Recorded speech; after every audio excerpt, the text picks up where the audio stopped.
말씀을 한 절 한 절 보면서 다시 한번 왜 주님이 나와 여러분에게 성령 받으라고 말씀하셨는지, 왜 우리가 성령을 받아야만 되는지 말씀을 통해 성령님이 나와 여러분과 함께 하셔서 깨닫는 은혜 더해 주시기를 주님의 이름으로 축복합니다.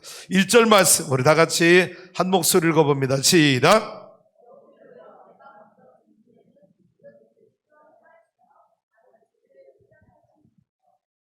데오빌로여, 사도행전의 수신자가 누구라는 겁니까? 데오빌로라는 사람에게 이 사도행전을 쓰고 있다. 데오빌로여, 내가 먼저 쓴 글에는. 여러분, 사도행전은 누가 썼다고 그랬죠? 사도행전을 누가 썼느냐? 질문 속에 답이 있죠? 누가가 썼느냐 그랬잖아요. 누가가 쓴 거예요. 그래서 잘 보세요. 데오빌려, 내가 먼저 쓴 글이 뭐예요? 누가복음이에요. 누가는요 직업이 뭐였다고요? 의사였어요. 우리 홍기배 성도님처럼, 자매님처럼 의사였어요. 응? 그러면서 우리 홍기배 선교사님도 하나님 또 가라 막 가잖아요. 가서 난민들, 지구촌 난민들 돌봐주러 막 그냥 직장 휴직계 내고. 근데 넌 그 병원이 너무 좋은 병원 같아. 왜냐하면 6개월 막 1년 가서 선교지 가서 봉사하고 돌아왔는데 또 일할 수 있도록. 저는 깜짝 놀랐어요. 우리 홍기배 자매님 지난번에 어느 나라였죠? 레바논에 1년 걸렸죠? 6개월이었나요? 그럼 왜 난 1년으로 길게 느껴졌는지. 예, 6개월 동안 그 난민촌 가서 의료 선교를, 국경 없는 의사회를 통해서 가서 선교를 하고 돌아오신 놀라운 거. 그 6개월 동안 우리 홍기배 자매님이 근무하던 그 병원에 그 병실, 그 의사 선생님 룸 있잖아요. 거기에 써놓은 거예요. 홍기배 의사님은 레바논에 의료 활동 나갔다고. 그래 빈 그 사무실을 두고 돌아와서 다시 일할 수 있도록 그렇게 배려를 해주는 그런 좋은 병원 의사 선생님을 만난 것 같아요. 할렐루야. 여러분, 이 누가는 사도 바울이 복음을 전하러 다닐 때 함께 따라다녔던 그런 제자였어요. 그래서 먼저 쓴 글 누가복음 말하고요. 어떤 내용을 쓰느냐? 예수께서 행하시며 가르치시기를 시작하신부터 2절까지 가볼까요? 시작. 그가 택하신 사도들에게 성령으로 명하시고 승천하신 날까지 이를 기록하였느니라. 예수님이 이 땅에 오셔서 복음을 전하기 시작하면서부터, 그리고 십자가에 죽으시고 부활하시고 언제까지? 하늘나라로 승천하시기 전까지의 일을 기록했다는 거예요. 그게 먼저 쓴 글에 누가복음을 통해서 기록한 내용입니다. 자, 그리고 이제 3절로 넘어가 볼게요. 시작. 그가 고난 받으신 후에 또한 그들에게 확실한 많은 증거로 친히 살아계심을 나타내사 40일 동안 그들에게 보이시며 하나님 나라의 일을 말씀하시니라.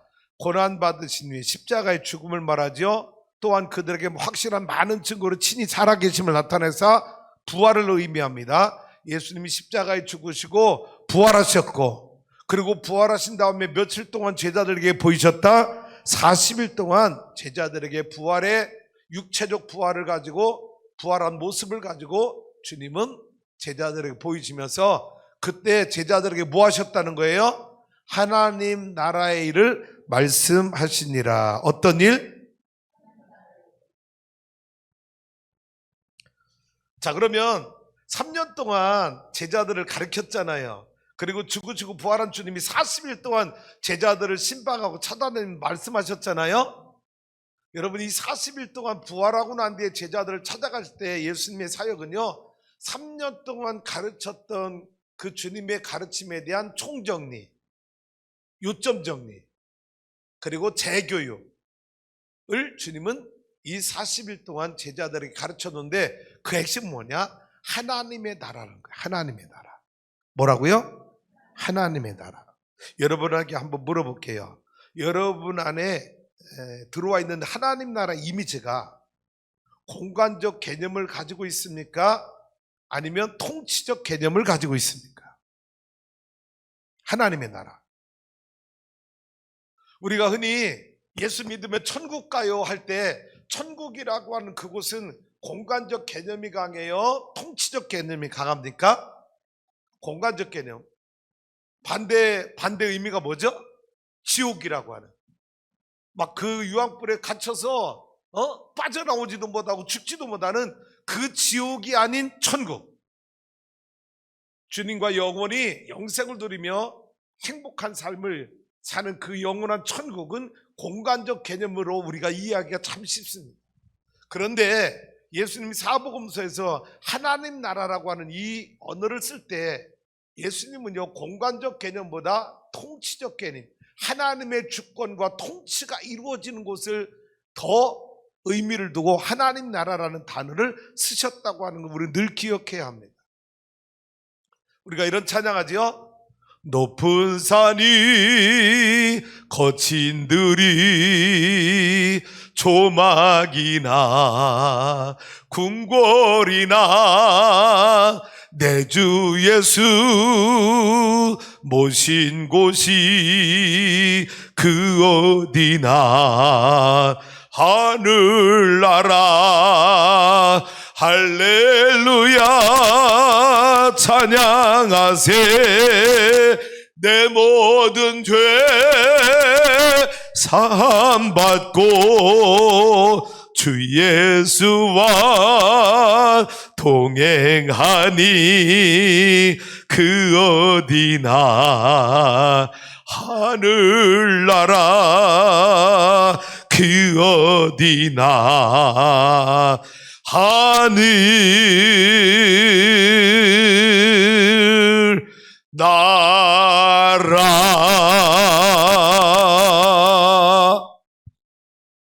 여러분, 주 예수와 동행하니 공간적 개념이 아니지.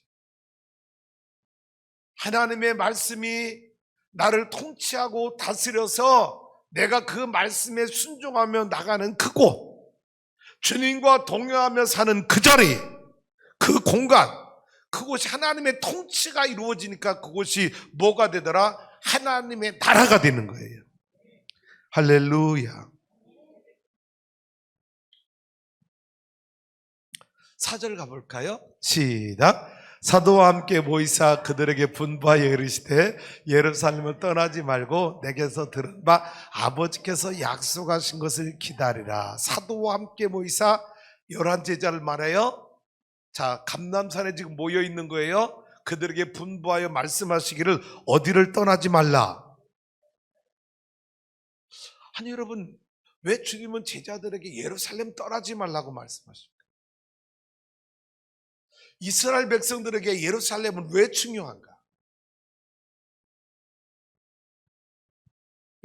요즘에 여러분 우리나라 저 경상 남동가에 하동이라는 마을이 뜨고 있어요. 하동군. 인구가 45,000명 정도밖에 안 되는 이 하동에 얼마나 많은 관광객들이 몰려들고 막 식당이 막 난리가 나고 하동이 왜 그런지 아세요? 왜 하동이 요즘 뜨고 있는지 알아요?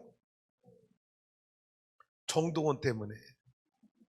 미스터 트롯 탑7에 들어간 정동원 때문에 이 하동이, 얘가 TV 나올 때마다 하동을 말하는 거야. 경남에 사랑의 콜센터 경남을 누르면 제발 하동 사람이면 나를 택해줄 텐데 하동 얼마나 하동을 그렇게 찾는지요. 그래서 하동 군수가 여러분 정동원 후원회장이 돼가지고 그래서 지금 정동원 집 3층으로 집을 짓고 있는데 그런데도 사람들 얼마나 많이 몰려드는지요. 여러분, 왜 예수님의 이스라엘 백성들에게 이 예루살렘이 중요한 의미가 있을까? 왜 예수님은 너희가 약속하신 것 받을 때까지 기다릴 장소를 예루살렘으로 예수님이 지정해 주셨을까? 이스라엘 백성들은 예루살렘과 뗄래 뗄 수 없는 관계가 있다는 거예요. 이스라엘 백성들은 예루살렘 왜 중요한가? 첫 번째, 뭐 때문에 중요하다? 이스라엘 백성들은요, 따라서 합니다. 성전신앙. 성전신앙. 이스라엘 백성들에게는 성전이 너무 중요해요. 시온이죠. 성전에서 하나님을 만나는 거예요. 성전에서 제사함 받는 거예요. 할렐루야. 그런데 여러분, 예루살렘은 솔로몬이 지은 성전 예루살렘이 있어서 이스라엘 백성들의 예루살렘 뗄래 뗄 수 없는 관계가 있어요. 두 번째, 왜 중요하냐? 두 번째요? 두 번째, 예루살렘 어떤 곳이라고요? 요거는 잘 모를 것 같아요, 우리 성도들이. 왜 예루살렘이 오르나 타작마당과 연결이 있는, 왜 중요한지. 왜 여러분, 오르나 타작마당이 어떤 곳이에요? 응? 여호와의 개가 모셔졌던 곳이다? 여러분, 더 중요한 건 이 오르나의 타작마당이 어떤 곳이냐면 이런 의미가 있습니다. 다윗 왕이 순간 마음이 우쭐해서 높아져서 하나님이 명령하지 않았을 때 요압 장군에게, 야, 우리 백성들의 지파별로 인구를 조사해보라. 요압 장군이 막 싫어해. 왕이요, 그동안 하나님이 얼마나 다 전쟁에서 이기게 하고 승리하게 하셨는데 왜 하나님 명령하지 않은 인구조사를 당신이 하라고 합니까? 나 하기 싫어요. 근데 막 이 다윗 왕이 너무 막 푸시하니까 요압 장군이 거역을 못하고 나가서 인구조사를 합니다. 그때 하나님이 여러분 노하셔서 다윗에게, 내가 너에게 세 가지 재앙을 내릴 텐데 셋 중에 하나를 선택하라 그러니까 다윗 왕이, 하나님, 나 이방 나라 사람들한테 전쟁으로 아픔을 겪는 거 싫습니다. 하나님 나를 직접 치시옵소서. 전염병을 선택합니다. 그런데 순식간에 몇 시간도 안 돼서 이 전염병이 퍼지면서 7만 명이라고 하는 영혼이 죽어버린 거예요. 지금 코로나 아무것도 아닙니다. 이때 당시 생각을 해봐요. 이때 당시 사람들이 지금처럼 몰려 살던 시대가 아니잖아요. 다윗 왕 시대니까 여러분, 거의 주전 3,000년이 앞선 그 시대에 무슨 뭐 교통이 발달하고 이태원 클럽이 어디 있고 노래방이 어디 있고 PC방이 어디 있습니까? 그런데 하나님이 진노하셔서 전염병을 내리니까 여러분, 순식간에, 여러분 며칠 걸린 것도 아니요, 하루도 안 걸려서 7만 명이 전염병으로 죽게 되니까 하나님이 그 전염병을 스스로가 중단시켜버려요. 그 전염병이 그친 지역이 어디냐? 오르난의 타작마당. 그래서 다윗 왕이, 와, 내가 너무나 죄를 졌는데도 하나님이 나를 용서하고 이 백성을 용서해서 재앙을 그치게 해줬다. 그래서 그 오르난의 타작마당을 오르난한테 살려고 해요. 돈 주고 살려고 하니까 오르난이 뭐라고 말해요? 왕이 살려고 하니까 어떻게 왕한테 돈을 받아요? 왕이요, 아니 그냥 가져가세요, 그냥 가져가세요. 그러니까 다윗이 어떻게 하나님의 은혜를 그냥 가져가냐고 끝까지 돈을 주고 사서 그 오르난의 타작마당을 삽니다. 하나님의 저주 심판이 끝난 곳이에요. 근데 그곳이 뭐냐? 그곳이 솔로몬의 성전타가 된 것이고요. 세 번째 가볼게요. 세 번째, 예루살렘 왜 중요한지. 여러분, 이 오르난의 타작마당 솔로몬의 성전은 결국 어떤 곳이냐? 아브라함에게 이삭을 모리아산의 번제물로 바치라 했던 그 장소가 바로 오르난의 타작마당이고, 그 장소가 바로 예루살렘 성전이 세워진 곳이에요. 그런 이스라엘 백성들은요, 예루살렘과 뗄래 뗄 수 없는 관계를 가지고 있어요. 더 중요한 게 있죠. 네 번째, 왜 예루살렘 이스라엘 백성들 중요할까요? 다 같이 읽어봐요. 시작. 할렐루야. 여러분, 이 1, 2, 3번은요 유대인들에게 중요해요. 4번은요 오늘 구원받은 모든 세계 그리스도인들에게 중요한 장소야. 할렐루야. 그래서 우리가 지난 2월달에 1월달에 성지순례도 다녀왔잖아. 저는 지난 성지순례가 얼마나 절묘한 타이밍에 하나님이 갔다 오게 하셨는지요.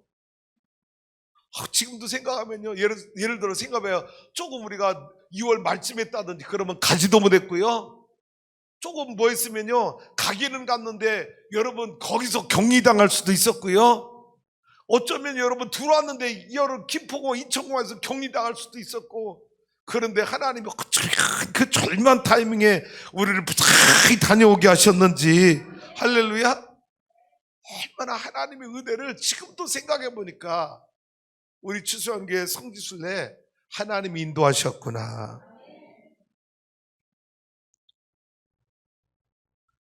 이곳이 예수님이 죽으시고 부활하신 곳, 진리의 중심지, 하나님의 선포의 중심지가 바로 예루살렘이었기 때문에 이스라엘 백성들과 예루살렘은 뗄 수가 없었고, 그래서 예수님도 예루살렘을 떠나지 말라. 다시 우리 5절 말씀으로 다시 돌아가 볼게요. 자, 왜 떠나지 말라고 말씀하셨죠? 앞으로 가볼까요? 여러분, 4절이네요. 4절 다시 읽어봐요. 시작. 사도와 함께 모이사 그들에게 분부하여 이르시되 예루살렘을 떠나지 말고 내게서 들은 바 아버지께서 약속하신 것을 떠나지 말라고 하는 이유가 있었죠. 뭐 때문에? 아버지가 약속하신 것 있다, 그거 받을 때까지 떠나지 말라. 그러면 반대로 말하면 그거 받으면 떠나도 된다. 아버지가 약속한 것 받으면 떠나도 되지만 이거 받기 전에는 예루살렘을 떠나지 말라. 그럼 아버지께서 약속하신 것이 무엇이냐? 성령을 보내주겠다, 보혜사 성령을 너에게 주시겠다 한 것이 아버지 약속인데, 예수님이 이 땅에 오시기 전에 이미 600년 전에 활동했던 요엘 선지자를 통해서 주신 구약의 약속의 말씀, 요엘서 2장 28절 29절 시작. 그 후에 내가 내 영을 만민에게 부어주리니 너희 자녀들이 장래일을 말할 것이며 너희 늙은이는 꿈을 꾸며 너희 젊은이는 이상을 볼 것이며 그때 내가 또 내 영을 남종과 여종에게 부어줄 것이며, 성령님을 주시겠다고 하나님이 약속해 주셨어요. 요한복음 16장 7절 말씀도 가볼게요. 시작. 그러나 내가 너에게 실상을 말하노니 내가 떠나가는 것이 너에게 유익이라. 내가 떠나가지 아니하면 보혜사가 너에게 오시지 아니할 것이요 가면 내가 그를 너에게로 보내리라. 내가 떠나가는 게 너에게 유익하다. 내가 떠나가면 너에게 뭘 보내주신다? 보혜사 성령님을 보내주신다. 할렐루야. 이게 아버지께서 약속하신 거예요. 성령 보내주시겠다. 이거 받을 때까지 너희는 예루살렘을 떠나지 말라는 것입니다. 그러면 여러분 잠깐 생각해 보세요. 하나님이 나와 여러분에게 성령을 주시는 이유, 목적이 있어요. 두 가지 일이 있어요. 하나는 성령을 보내주시면, 우리가 성령이 우리 안에 임하시면 복음의 비밀을 깨닫게 하는 은혜를 주셔요. 어떤 은혜? 복음의 비밀을 깨닫게 하는 은혜를 주셔요. 두 번째, 성령님이 나와 여러분 안에 충만하게 임하면 두 번째는 뭐냐? 복음을 능력 있게 전하는 힘을 주시는 거예요. 뭘 주셔요? 복음을 능력 있게 전하는 힘을 주신다. 첫 번째는 뭘 하시고? 복음의 비밀을 깨닫게 하는 지혜를 주시고, 두 번째는 복음을 능력 있게 전하는 힘을 주신다. 할렐루야. 할렐루야. 이제 5절로 가봅니다. 시작. 요한은 물로 세례를 베풀었으나 너희는 몇 날이 못되어 성령으로 세례를 받으리라 하셨느니라. 요한의 세례는 곧 이 말, 예수님을 통해서 이 말 성령 세례를 의미하는 것, 예표하는 것이죠. 그런데 너희는 몇 날이 못되어라고 하는 몇 날이 못되어라는 이 뉘앙스가 아버지께서 약속하신 거 받는 날이 오래 걸린다는 거예요. 곧 임한다는 거예요. 몇 날이 못돼요. 그럼 여러분 실제적으로 계산해 봐요. 예수님이 이 말씀하시고 40일째 되는 날 승천하셨고, 제자들이 성령을 언제 받았어? 오순절날 50일 날 성령 받았으니까 예수님이 이 말씀 하시고 난 뒤에 며칠 뒤에 제자들은 성령 받은 거죠? 10일 뒤에. 10일 뒤에. 그래서 여러분 다음 주일이 성령 강림 주일이야. 성령 받은 날, 오순절 날이 임하는 날이야. 50일째 되는 날이야. 예수님 부활하고 난 뒤에. 오늘을 승천 주일이라고 말해. 그럼 예수님이 승천한 날은 언제야? 오늘은 승천 주일. 그럼 7일밖에 안 됐게? 수요일 날. 지난 수요일 날이 예수님이 승천하신 날. 오늘은 승천 주일. 그리고 오늘은 동시에 우리 감리교를 창시한 웨슬레 목사님 회심 282주년이 되는 날. 오늘이야, 오늘. 1738년 5월 24일 저녁 8시 45분. 오늘 저녁 8시 45분에 다 모이라.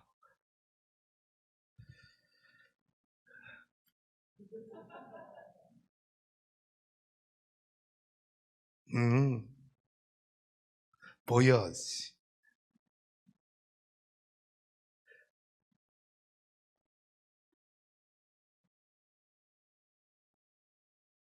근데 신앙생활 오래한 성도님들도 이 말씀을 잘 구분을 못하는 것 같아요. 한번 여러분 권사님들, 장로님들 잘 생각해보세요. 속자님들, 성령 세례는 뭐고 성령 충만은 뭐고, 이 용어를, 이 의미를 잘 모르고 쓰는 분들이 계시죠. 성령 세례는 뭐고 성령 충만은 뭐고. 우리 장로들 나와서 성령 세례, 성령 충만 말해보라면 아마 5분 장로들 얼굴이 빨개지실 것 같아요. 술 드셔가 아니잖아. 성령 충만해서가 아니라 성령 세례와 성령 충만을 설명하기가 쉽지 않아요. 그죠? 오늘 이후로는 여러분 혼돈하지 마시고 자신 있게 속도원들한테도 가르치시고. 할렐루야. 아주 제가 쉽게 설명해 드릴게요. 성령 세례는 성령님과 결혼식 하는 거. 성령 세례가 뭐라고요? 여러분, 결혼식은 한 번 하는 거예요? 30년 살으면 30번 하는 거예요? 결혼 기념일 때마다 결혼식 반복적으로 리바이벌 하는 거 아니야? 예, 맞아요. 여러분, 결혼식은요, 한 번만 하는 거예요. 저가 우리 집사람하고 30년 살았대서 30번 결혼식 하는 게 아니라 30년 전에 결혼식 한 번 하고 지금까지 결혼식 한 번, 2번 한 적이 없어. 성령 세례는요, 내가 성령님과 결혼식 하는 의미를 가지고 있어요. 뭐냐, 단회적 사건이라는, 이례적 사건이라는 성령 세례는. 그러면 성령 충만은 뭐냐? 뭘까요? 아이, 띄우지 말고 이따 얘기 띄웠어야지. 빨리 들어갔지 못 봤지? 예, 여러분, 성령 충만은 뭘까요? 성령 충만은 띄워줘 봐야지. 아이, 다 봤어. 성령 충만이 뭐라고? 쉽게 말합니다. 성령 세례가 성령님과 결혼한 거라면 성령 충만은 성령님과 결혼 생활하는 거예요. 결혼 생활. 근데 여러분, 생활이라는 게, 결혼 생활이라는 게 부부마다 그 의미와 뉘앙스가 다 달라요. 어떤 부부는 결혼 생활이 지옥 같은 사람이 있어요. 그럼 성령님과 결혼 잘못된 거잖아. 성령님과 결혼 생활이 지옥 같으면 안 되잖아. 할렐루야. 여러분, 결혼한 분들 결혼 생활이 사랑에 빠지는 생활이 되길 원합니다. 사랑이 충만하길 원합니다. 그러니까 살아보니까 쉬워, 어려워? 아이고, 생각보다 어려워. 생각보다 쉽질 않아. 그죠? 우리 유정 권사님하고 우리 안병란 권사님 결혼한 지 몇 년 되셨어요? 42년 되셨어? 그럼 아주 그냥 지금 막 사랑에 막 쩔어 있지, 조금만 하지? 42년 오래부터 됐잖아. 그죠? 웃고만 계시네? 여러분, 성령 충만은요, 성령님과 결혼 생활을 하는 거야. 이미 결혼식 했잖아요. 세례를 통해서, 이례적 사건을 통해서. 자, 그러면 성령 세례를 조금 더 설명할게요. 성령 세례를 받는 시기가 언제고 의미가 뭐냐는 걸 한번 여러분 깨달아야 돼요. 이걸 잘 혼돈하는 성도가 있어. 성령 세례를 그럼 내가 언제 받았지, 목사님? 내가 물 세례 받을 때 받았나요? 그때일 수도 있어요. 자, 나와 여러분이 성령 세례는 언제 받았느냐? 내가 내 죄를 고백하고 예수님을 나의 주인으로 영접할 때, 그때 성령 세례가 내 안에 임하는 거예요. 할렐루야. 한번 따라서 해볼까요? 자신의 죄를 회개하고 예수 그리스도를 영접하는 순간에 이루어진다. 뭐가? 성령 세례가 내가 죄를 회개하고 예수님 내 죄를 회개합니다. 용서하여 주옵소서. 예수님을 나의 주인으로 모셔드립니다. 주님으로 고백합니다. 예수님 내가 영접합니다. 이 순간에 성령 세례가 임하는 거예요. 할렐루야. 그러니까 회개가 없는 성령 세례 가능할까요? 불가능해요. 뭐를 갖고 알 수 있느냐? 사도행전 2장에 여러분 오순절 마가다락방에 성령 임하고 나서 베드로가 설교하잖아요. 그때 설교를 듣던 수천 명들이 뭐라고 말해? 베드로 사도 앞에 베드로요 우리가 어찌알고 막 가슴을 칠 때 베드로가 뭐라고 말해요? 베드로가 그들에게 너희가 회개하여 성령을 받고 예수 그리스도를 영접하면 하나님이 너에게 성령을 선물로 주시리니, 너희가 회개하고 예수를 영접하면 성령을 너에게 선물로 주시리니. 할렐루야. 이때 성령 세례가 회개하고 예수를 영접할 때 성령을 선물로 준다. 이게 성령 세례가 이때 임한다는 거예요. 그러면 성령 세례가 임하면 어떤 의미가 있느냐? 성령님 내 안에 들어오시잖아요. 내주하시잖아. 내주하시는 성령님이 나에게 구원을 확증해 주시는 거야. 내가 성령 세례 받을 때 뭐 있다고요? 내 죄를 회개하고 예수님을 나의 구주와 주님으로 영접했어. 이때 성령 세례가 임해서 성령이 내 안에 들어오신 거야. 그러면 성령이 내 안에 들어오신 성령은 뭐냐? 내가 구원받은 자녀라는 것을, 구원에 대한 확증을, 보증을 성령님이 계속 해주시고. 할렐루야. 로마서 8장으로 가보세요. 내 안에 내주하시는 성령님이 어떤 일 하느냐? 내가 하나님의 자녀인 것을 끊임없이 증언해 주시고, 그 일을 성령님이 하시는 거예요. 성령 세례를 받는. 이게 성령 세례의 시기와 의미예요. 할렐루야. 자, 그런데 결혼식 했잖아. 성령 세례를 통해서 어떻게 살아야 돼? 아이고, 잘 산다는 말을 해석을 어떻게 해야 되는지 모르겠어.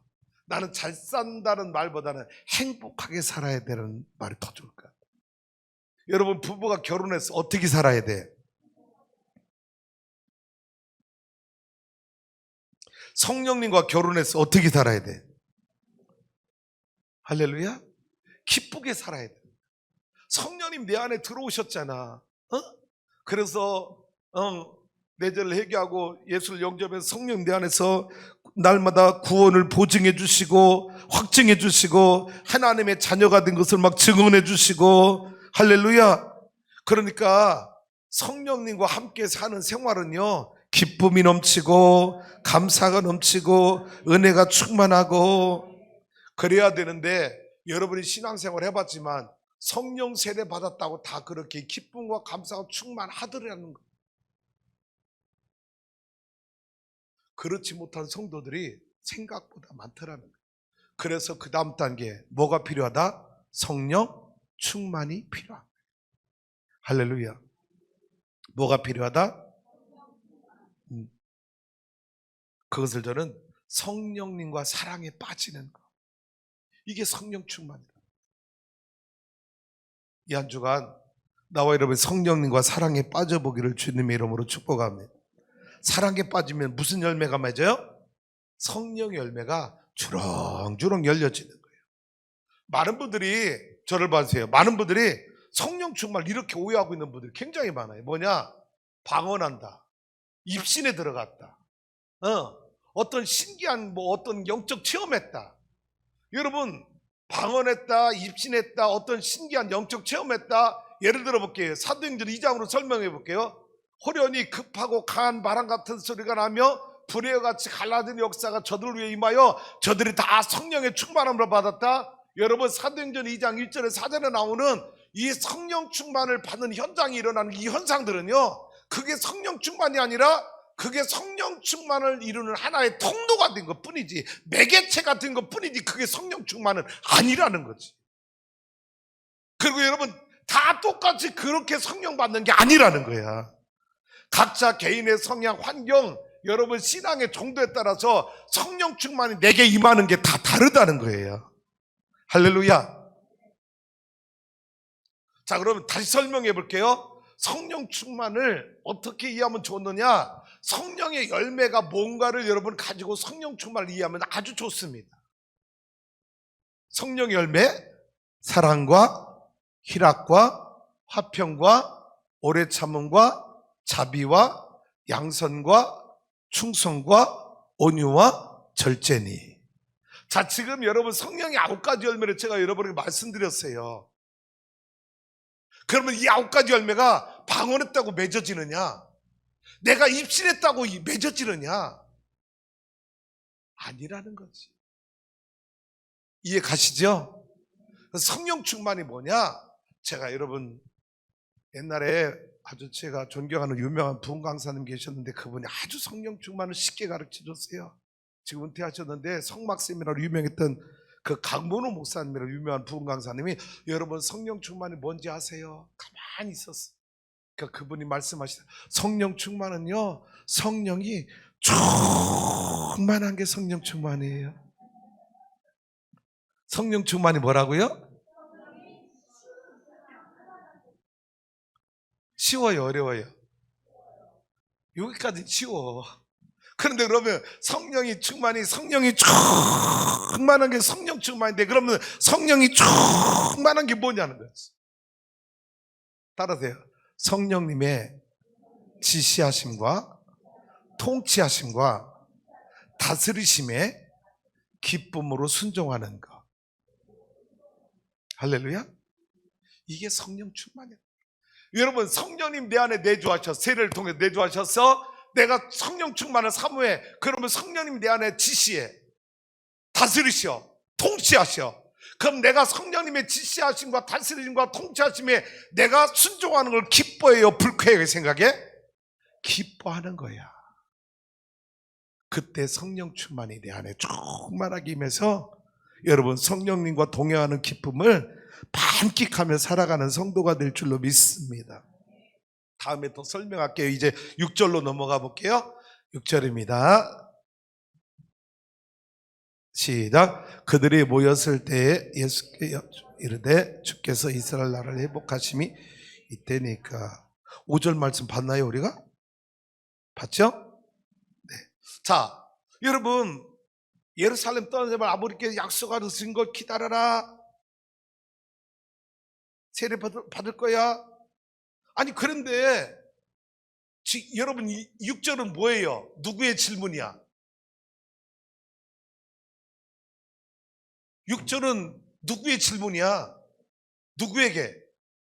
어떤 질문이야?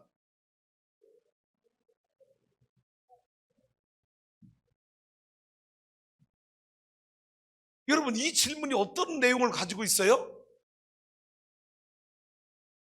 자, 예수님은 지금 말씀하셨어요. 약속하신 거 받아라, 기다려라, 주시겠다. 근데 제자들이 갑자기 모였을 때 예수께 여쭈이르되 주께서 이스라엘을 회복하심 이때니까. 이때가 언제예요? 하나님의 나라가 임할 때, 아버지께서 약속하신 것이 이루어질 때 이스라엘 나라가 회복되는 게 그때입니까? 라고 물어본 거예요. 그럼 제자들이 물어본 이스라엘 나라를 회복할 때는 무슨 의미예요? 네, 똑같아요. 제자들은 아직 변화 안 됐어요. 어떤 변화? 예수님이 십자가에 죽기 전에 가지고 있던 메시아 사상, 만 인류의 구원자로서의 메시아가 아니라 여전히 제자들 속에 예수님은 어떤 메시아? 이스라엘을 로마의 압제로부터 해방시켜줄 정치적 메시아로 아직도 그 생각 속에 갇혀 있는 거예요. 이스라엘의 독립, 이스라엘의 회복, 이 하나님의 나라가 임할 때, 아버지께서 약속하신 성령이 우리에게 임할 때, 그때 그러면 예수님 우리의 왕이 되는 겁니까? 그때 우리가 이 로마의 압제로부터 해방되는 겁니까? 이 질문을 지금도 하고 있는 거예요. 저는 이번 설교 준비하면서 성도님들의 생각을 바꾼다는 게 얼마나 힘든 일인지. 제자들은 아직도 여러분 메시아관이 안 바뀐 거예요. 하늘나라 구원자로서의 메시아관으로 지금 만나는 게 아니라 여전히 제자들은요, 옛날에 가지고 있었던 정치적 메시아관을 지금도 고착화돼 보고 버리고 마는 거예요. 왜 예수 믿는 사람들이 세상 예수 안 믿기 전에 우리 세상 사람들일 때는 다 땅의 가치관, 세속적 가치관을 갖고 살았던 사람들이잖아요. 그 예수 믿으면 하늘나라 가치관, 복음적 가치관으로 우리 사상이 다 바뀌어야 되는데 안 바뀌는 이유가 바뀌기가 얼마나 힘들다는지 이 말씀 보니까 이해가 돼. 안 바뀐 거야. 오히려 더 고착화됐어. 예수님이 얼마나 속상했을까, 화났을까. 근데 저 같으면 바로 화냈을 것 같은데 예수님 보세요. 7절 가봐요. 7절 시작. 이르시되 때와 시기는 아버지께서 자기의 고난. 세상이 이렇게 안 바뀌고 이렇게 안 달라지는데도 예수님이 제자들 화내지 않고, 얘들아, 때와 시기는 아버지의 권한에 있는 거야. 너희는 그 일 알려고 하지 마. 알면 다쳐. 여러분, 예수님 참 굉장히 화내야 될 부분이거든요. 아직도 메시아관이 안 바뀐 이 제자들 때문에 얼마나 속이 뒤집어질 일입니까? 이제 곧 하늘로 올라가셔야 되잖아. 그런데도 얘들아, 하려고 하지 마. 그는 아버지 때 아버지가 하실 일이야. 그리고 난 뒤에 8절입니다. 시작.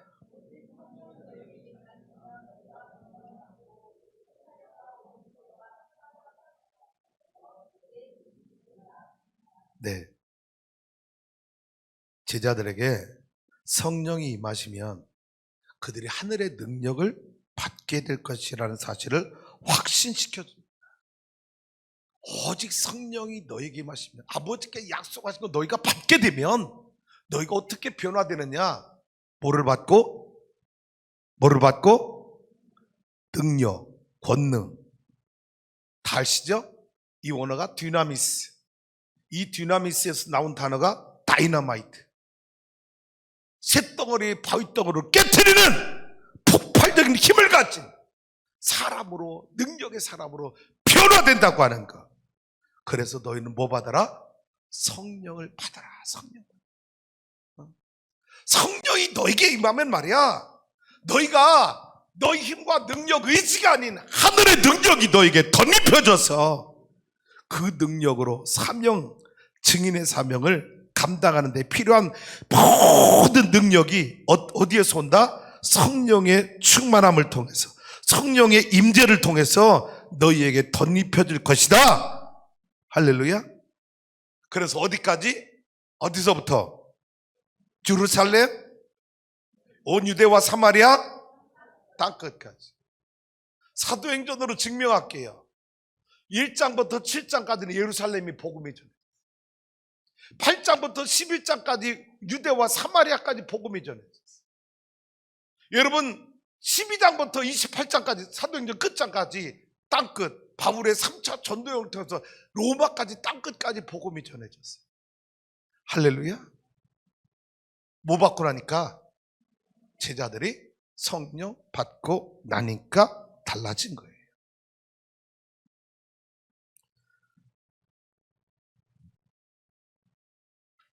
앞으로 제 목회 패러다임이 조금 변화가 있을 것 같아요. 어떤 변화냐면, 그동안은 제 목회가 굉장히 이 사순절, 부활주일에 굉장히 비중이 컸어요. 왜 그랬냐면, 우리가 어려서 교회에서 신앙생활할 때 이 사순절 기간이 굉장히 중요했어요. 뭐 40일 특세하고 40일 금식 기도하고 막 40일 동안, 그래서 저도 우리 교회 개척해서 한 5년 동안은 40일 특세한 것 같아요. 기억나시죠? 아침 금식하고. 그러다가 언제쯤 지나니까 이제 40일이 20일로 줄고, 그러다가 20일이 이제 한 주간 고난주간으로 줄어지고, 그러더니 지금은 하는지 안 하는지 흐지부지해지고, 제 안에서 그렇더라고요. 여러분 그거 느꼈잖아요. 우리 김건영 원사님 묻는데 맞다 그런 것 같은데, 권사님 지난주 어디 다녀오셨어? 지금 생각이 나. 우리 이승원 집사님, 지혜야, 지난주 도대체 어디 갔었던 거니? 목사님이 눈 빠져가지고 안과 다녀온 거 알아? 수술 받는.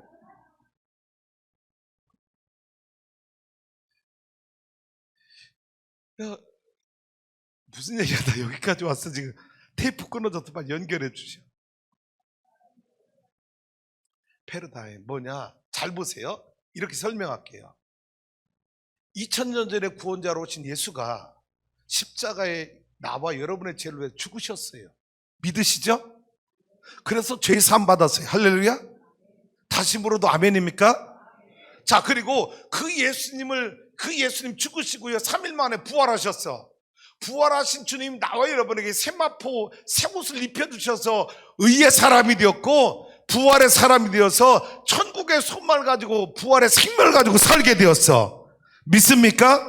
아멘입니까? 다시 물어도 여러분 아멘입니까? 여러분, 그러면 내 안에 이미 하나님의 말씀을 통해서 교리화된 이 죄사함의 은총, 구원의 은총, 여러분 부활의 의뢰가 말씀을 통해서 교리로 우리 안에 다 믿어지고 고백되어졌어. 그러면 매년 사수 때마다 이걸 반복하고 있어야 되느냐라는 생각이 질문이 찾아온 거예요. 이미 우리 안에서 다 진행되고 끝나고 이루어졌어. 아멘으로 확신할 수 있어. 할렐루야. 그럼 이제 어디로 나가야 되느냐? 사수들 우리는 통과했다는 거예요. 지나갔다는 거, 끝났다는 거 우리 안에서. 그러면 어디를 향해서 가야 되느냐? 오순절 마가의 다락방에 향해서 가야 된다는 거죠. 할렐루야. 근데 제 목회는 어떤 목회였느냐? 부활주일 끝나면 다 끝난 것 같아. 와, 해방이다. 이제 특세고 뭐 금식도 안 해도 되고 미디어 금식이니 막 핸드폰 뭐. 이제 그게 아니라는 거야. 이제는 뭐냐? 우리가 체험하지 못한 게 있어. 뭐냐? 오순절 마가의 다락방을 체험하지 못했어. 할렐루야. 그래서 제가 앞으로는 사순절도 중요하지 않다는 게 아니에요. 거기에만 포커스를 두지 말고 그것보다 이제 더 이미 다 우리 안에 이루어졌으니까 이제 우리가 못한 게 뭐냐? 오순절 마가의 다락방에 성령 체험하는 일이야. 성령 충만을 경험하는 일이야. 할렐루야. 그래서 일주일 동안 성령 받으라 성령 강림 대만 기도에 함께 해보자는 거예요. 제가요 잘못 알아가지고 6월 첫째 주가 성령 강림 주일인 줄 알고 2주가 날라고 그랬는데 이 교회 카렌다 보니까 교회력을 보니까 다음 주가 성령 강림 주일인 거 있지. 그래서 일주일만 하자고. 그 일주일 하다가 성령님이 너무 기분이 좋고 막 성령 충만해서 여러분이 목사님 우리 일주일 더 했으면 좋겠어요. 그럼 일주일 더 하는 거고. 할렐루야. 내년부터는 아예 부활주일 끝나고 50일 사순절 특세하지 말고요. 그거 다 지나간 거니까 아예 그냥 오순절 특세를 하는 게 더 낫겠다는 생각이 들어. 근데 새벽에 하자니까 새벽에 못 나오는 분들이 의외로 많아. 직장, 뭐 생활, 남편 출근 이런 것들 때문에. 그래서 저녁 기도하자는 거예요. 그럼 새벽 기도 하지 말자. 여러분, 획기적인 번합니다. 내 사전에 새벽 기도를 앉는다? 이거는 죽었다 깨라도 없다고 생각을 했는데 내가 이 말씀을 묵상하다가 아니다, 우리 성도들하고 성령을 사모해야 되겠다, 성령 받아야 되겠다, 나도 더 성령 충만해야 되겠다. 할렐루야. 그러니까 새벽 기도에 얽매일 필요가 없겠더라는 거예요. 그래서 다시 부탁해요. 많이 나오지 마세요. 다 나오지 마세요. 억지로 나오지 마세요. 장로님들 안 나와도 돼요. 내 안에 성령 충만을 사모하지 않는데 나오면 그 방해꾼이 돼. 그 때문에 그 사람 때문에 사단의 역사가 일어날 수 있어. 그러니까 그런 분은 나오지 마세요. 목사님 말씀 들어보니까 내가 성령 세례만 경험했지 성령 충만을 맛보지 못했구나. 그래서 내 신앙이 답답하구나. 내가 신앙을 무기력하게 하는 거구나. 나 이렇게 신앙생활하기 싫어. 나도 성령 받고 싶어. 그런 분들만 나오시라는 거예요. 속장님들 다 나오지 마. 나오지 마.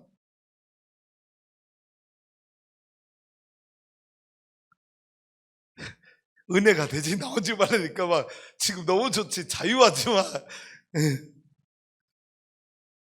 자, 예를 들어 볼게요. 대표적인 예가 요한 웨슬리 목사님. 신앙의 명가에서 태어났어요. 아버지 성공의 목사예요. 수산노 웨슬리 어머니 얼마나 자녀들 새벽 4시부터 일어나 새벽 기도하고 철저히 영적인 삶을 가르친 성경 말씀 암송시키고. 생각해봐요. 웨슬리 목사님 자녀가 몇이라고요? 어? 몰라. 내가 알기로는 18명 낳았다고 들었어. 여러분 18명이면 입교인 12명이 넘고요, 개척교회 여러분 수준이 훨씬 넘어가 장로도 1명 세울 수 있고요, 장로도 2명 세울 수 있고요. 대단한 교회입니다. 18명. 그리고 옥스퍼드에서 신학을 공부하고 신학을 가르쳤던 사람이, 미국에 여러분 조지아에 가서 선교사로 3년 동안 선교사도 하고 돌아온 사람. 근데 선교사로 가서 철저히 패배하고 돌아왔죠.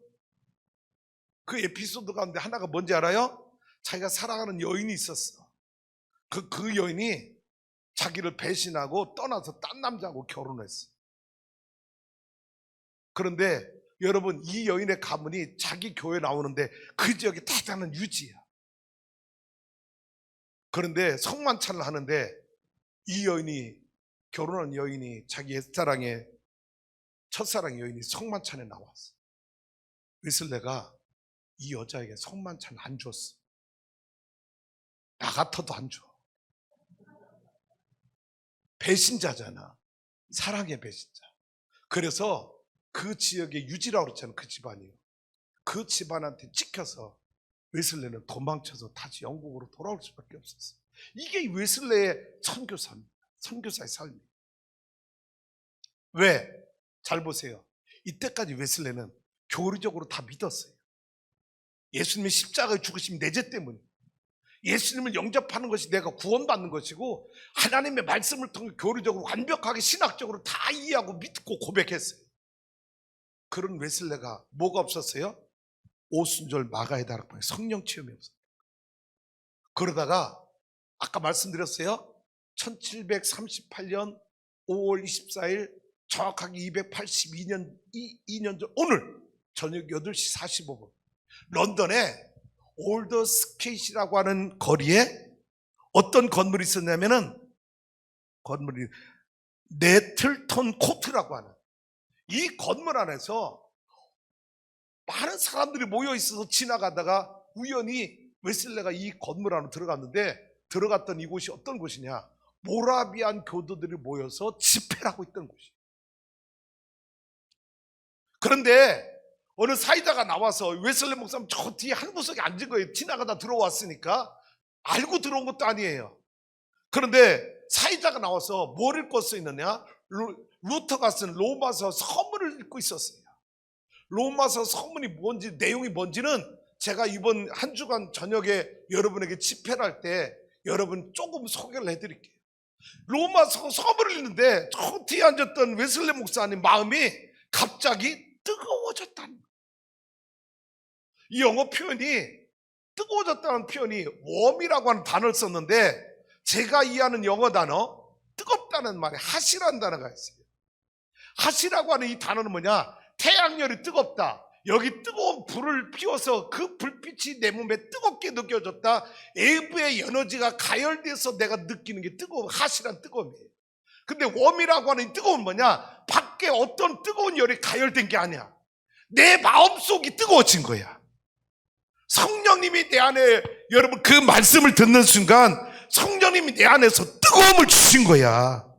이게 웨슬레 목사님의 성령 체험이에요. 입신했느냐, 방언했느냐, 쓰러졌느냐, 아무 관계없어요. 그 웨슬레 목사님의 성령 체험이 18세기에 완전히 쓰러져 가던 영국을, 타락하고 무너져 가던 영국을 복음으로 나라를 구한 사람이 존 웨슬리 목사님인 줄로 믿습니다. 이분이 성령 체험하지 않았다면 영국은 지금 그런 나라가 되지 못했다는 거지요. 성령 강림 대만 기도회, 오해하지 마세요. 여러분 목사 이단 아닙니다.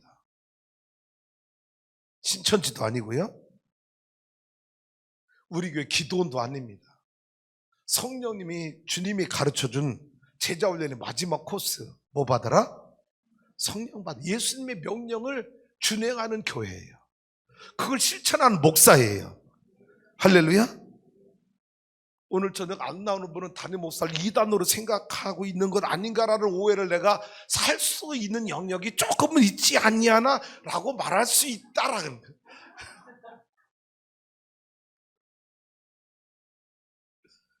거꾸로 질문해 볼게요. 웨슬리나 예수님의 11 제자들이나 여러분 이 성령 체험이 없었다면 그들의 능력에 복음을 전했겠느냐? Yes, no. 노란. 교리적 구원. 예수님이 내 죄 때문에 십자가에 죽으셨어. 믿어. 아멘이야. 그분이 3일 만에 성경대로 부활하셨어. 부활의 생명이 내 안에 있어. 믿어. 아멘이야. 이것만 가지고 사역자가 된 것이 아니라 마지막 코스 성령 받아라. 성령 받아라. 할렐루야. 다시 부탁합니다. 다 나올 필요 없고요. 많이 나올 필요도 없어요. 더군다나 억지로 나온다? 4절. 성령님, 나 이렇게 신앙생활하고 싶지 않아요. 나 이렇게 무기력하게 예수 믿고 싶지 않아요. 난 우리 교회가 오순절 마가의 다락방을 재현하는 교회 되길 원합니다. 그 일에 내가 쓰임받길 원합니다. 그래서 나도 성령 강림 대만 기도에 나도 한 일원이 되길 원합니다. 내가 성령 받는 주인공이 되길 원합니다. 그런 마음의 갈망, 소원, 결단, 성령님이 인도하시는 분들만 나오세요. 할렐루야. 그래서 오늘 저녁부터 짧지만 일주일입니다. 토요일까지입니다. 다음 주에 성령 강림이 있기 때문에 여러분 일주일 동안 함께 기도하면서 성령이 어떤 분인지를 다시 맛보고 경험해서 하나님 앞에 쓰임받는 저와 여러분 되기를 주님의 이름으로 축복합니다.